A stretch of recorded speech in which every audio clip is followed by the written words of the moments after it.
dead who lurk in the dark.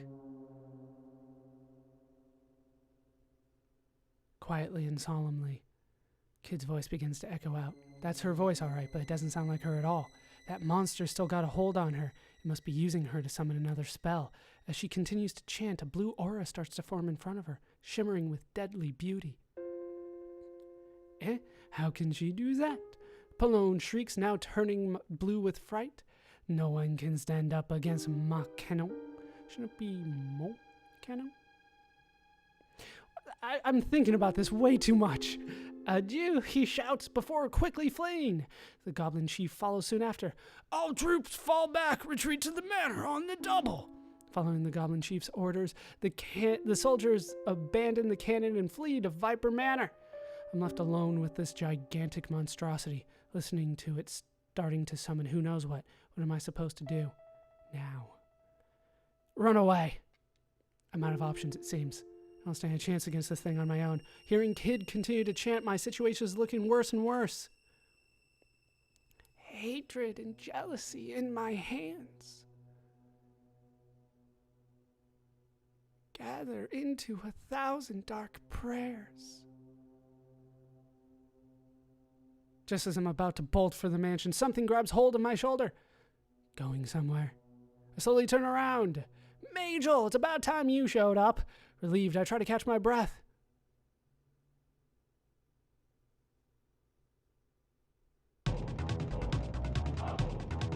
He's changed. A strange sort of glittering silver robe drapes down from his shoulders, and a bright ring shines across his entire back.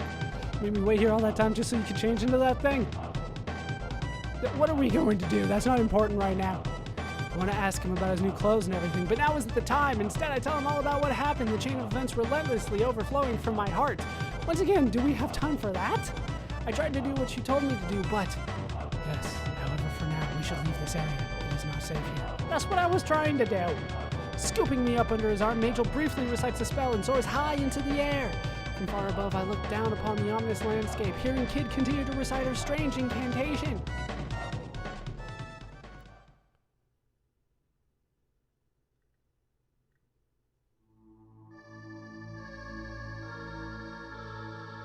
The fallen angel, Archmist. Answer my prayer and grant me thy power. I can barely make it all out from up here, but from what I can tell, a faint, pale light is starting to drift all around the monster, causing the ball of light in Kid's hands to grow stronger and stronger. I wish I could do something, but I don't know what to do. Death to all living things.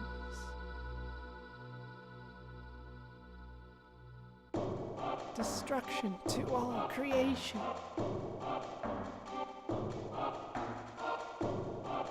Devour all light. Phantom, break.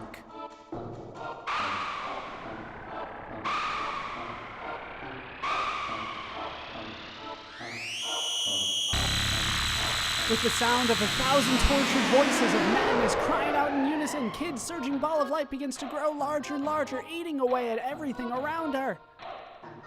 The pale, shimmering light slowly stretches outward, swallowing up everything in its path, melting Viper Manor like fire on ice. It indiscriminately evaporates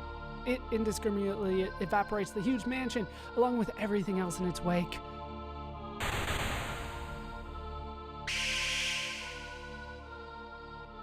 Stretching out more and more, the gigantic void eats away at everything before disappearing into the ground. Unbelievable. If Majel hadn't been here just now, oh man, just thinking about it gives me chills. A giant fissure has been created where Viper Manor once stood, continuing down into the ground farther than I can see. And there, on the brink of this newly formed ravine, stands Kid. She seems to be holding out. Majel says she's wrestling with the monster for control, but she's almost at her limit. I can barely hold back the impatience in my heart, looking down upon all this. What's going to happen to her? Don't let her die! Quiet, child. Majel's unexpected outburst snaps me out of my nervousness. Calm down, Serge. He's right, I need to keep my cool. I don't think he needed to go about it like that, though. Allow me to cast a levitation spell on you, he says before muttering some arcane words. Shortly after, he gently releases me. Whoa, I'm floating. To fly, simply think about the direction you wish to travel. Nodding, I carefully try it out. He's right. This is amazing. I dart here and there, flying circles around him with ease. Now, please let me see your knife.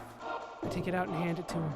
Majel takes out a white jewel from inside his robe, and again mumbles some strange-sounding words. Suddenly, the jewel attaches itself to the hilt of my knife as though it were magnetized. He hands the knife back to me, saying, I mentioned this to you before, but let me emphasize it again. Kid is bound to the monster's body because of her anger. As long as that bond exists, I will be unable to save her. To break it, I told you to show her your love. But I don't understand how to do that, I yell, pressing him for an answer.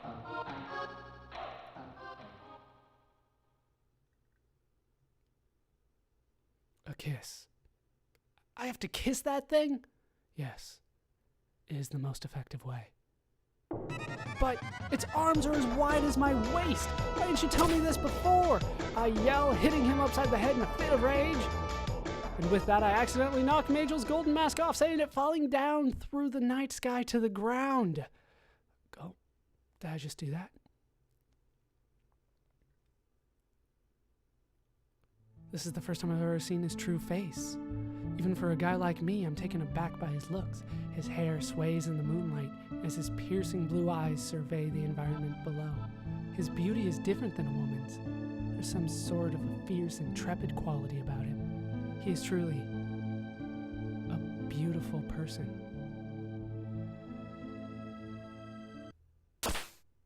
Magel's hand suddenly comes across my face, eagerly returning the blow. Serge, listen to me. I'm okay now, I swear, I wasn't gawking. If Kid uses one more spell, we will not be able to save her. Be sure to kiss her before that happens. However, if you are unable to do this before she finishes concentrating her magical power, you must thrust your knife into her heart. The jewel embedded in your knife holds the power to steal souls. Doing so will be dangerous, but it will be our last resort. Listening to Magel's words, the possibilities run through my head. Two choices. Even though I can fly, it's going to be incredibly hard to get close enough to that thing to kiss her. But the alternative, I don't even want to think about that. I'm going to start preparations for the exorcism. I will not be able to come to your aid during this time. Oh man, it's got to go away again? Could this get any more hopeless? Taking a deep breath, I try to convince myself I should be facing Kid on my own anyways. I can't do it. Got it. I'll do my best. We're going in. Yes, Serge. Your determination is at the very core of this matter, he says with his deep blue eyes fixed solidly on me. Strange. Behind that seemingly impenetrable gaze of his, I swear I see a hint of compassion somewhere within him.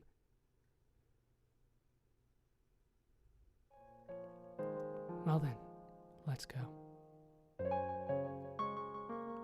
Protect the girl you love with all your might and all your heart. As Magel's words resound in my head, an uproar of might rushes into my spirit. I'm going to save her, even if it kills me. The will to save the one and only Kid pulses through my body. I flash Magel a huge smile and begin my descent.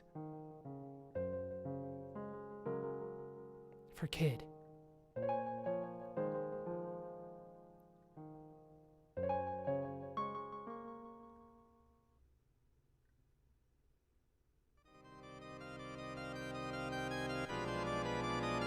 Soaring down through the air, I spot Kid at the edge of the chasm. She's aware of me as well. As the monster rises to its feet, she stares up at me with an infuriated look on her face. She's changed. Countless red veins have streaked across her body, pulsating with anger. The monster's right hand arcs upward in a flash, trying desperately to grab me. I dodge at the very last second. I zip behind its arm, coming within a dangerously close range. Unsheath my knife to start here. As I stare at my unsheathed knife, a sudden wave of uncertainty comes over me. Cut her up. There's no end to the turmoil brewing inside me. My uneasiness turns to impatience as the grip on my knife tightens. I can't bear it if she was to die, but that familiar feeling of dread runs through me again. But then I start to think of how I could never manage to make my way past that hulking monster. As I stare into those fearfully dark eyes of her, I ready my knife.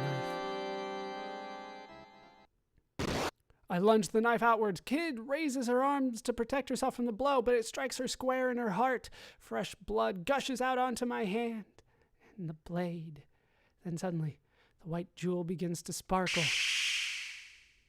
I regretfully watch Kid writhe in agony, her hands now a dizzying mess of blood as the jewel shimmers brighter and brighter. Kid, I call out, but to no avail. She only continues to cry out in pain, writhing madly. I just hope I didn't choose the wrong path, resorting to violence. Suddenly her body goes limp, and the jewel turns a solid milky white. I soar over, gathering her up in my arms, hoping everything will be all right.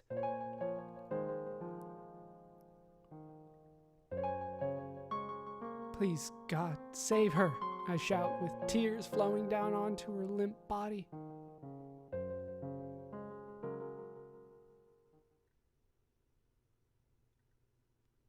Kid. There's no response. I timidly put my hand near her mouth. She's not breathing. And there's no pulse.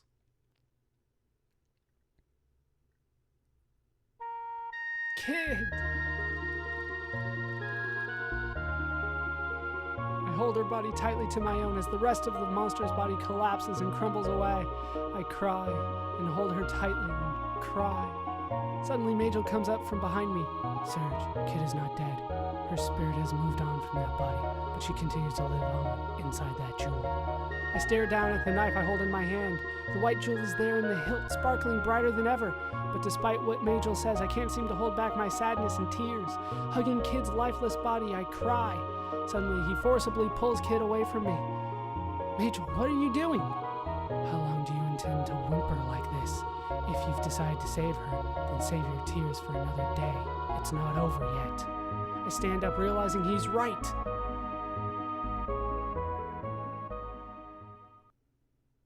Kid's body is as replaceable as her clothes. If we can find her a new body, we'll be able to bring her back, he tells me, softening his tone. I see. I'm sorry, Majel. I apologize for my outburst. If I were a kid, I probably wouldn't have let you get away with all that, Majel says jokingly. Hey, I was just hugging her. Let's go, Serge. There's no sense in staying here any longer. Go? Where? To search for a clone for Kid. A clone? I'll explain later. But before that, we will need to store this body somewhere. All right. I wonder, what could this new clone be? A dragon, maybe?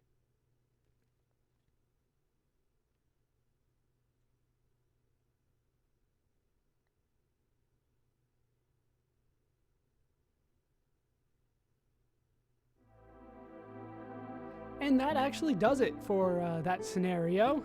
That is one of 3 endings that we will get. I was actually aiming for a different one, but the option came up, so I went for it. So we will go to another one. Oh, however, another time after the spotlight had faded from Kid, Majel, and Polone.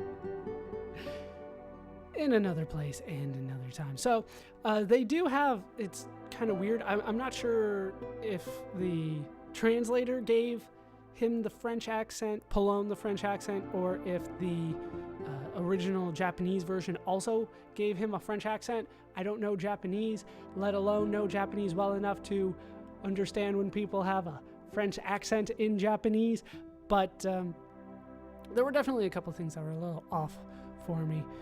But that is the 3rd scenario, or at least one instant of it. We will go to the other things in there, and I'll try to select as many different options as I can as we continue. But that is going to do it for the first set of the scenario. So I will meet you at the scene checklist after the credits.